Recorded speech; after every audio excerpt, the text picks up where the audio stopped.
جاء العربي إلى البشير النذير المصطفى محمد صلى الله عليه وسلم فسأل رسول الله يا رسول الله أين ربك؟ Mwarabu amekuja kwa Mtume sallallahu alaihi wasallam, amemwambia ewe mpenzi wa Mungu, nataka kuomba Mola wako yuko wapi? Ahuwa ba'idun fanunadihi ya Rasulullah, Mungu wako yuko mbali tupige kelele ewe mjumbe wa Mwenyezi Mungu? Am huwa qaribun fanunajihi, Mungu yuko karibu tusogee katika sikio tumnongoleze?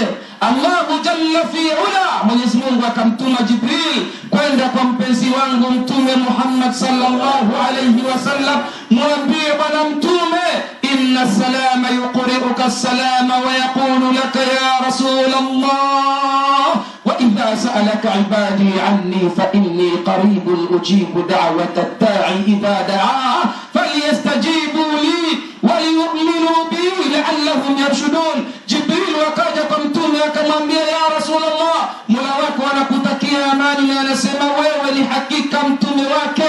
Anasema ambia wale ambao wanakuuliza katika waja wako uambie, idha sa'alaka ibadi anni, watakapokuuliza wala waja wangu kwa sababu yangu, sema usizidishe wala usipunguze Mtume, fa inni qaribun ujibu da'wata ad-da'i idha da'a, niko karibu sana kuwajibu maombi yao wakati wanakusudia kuniomba, bishart falyastajibu li, waniitike ya Rabbi, tunakuitika.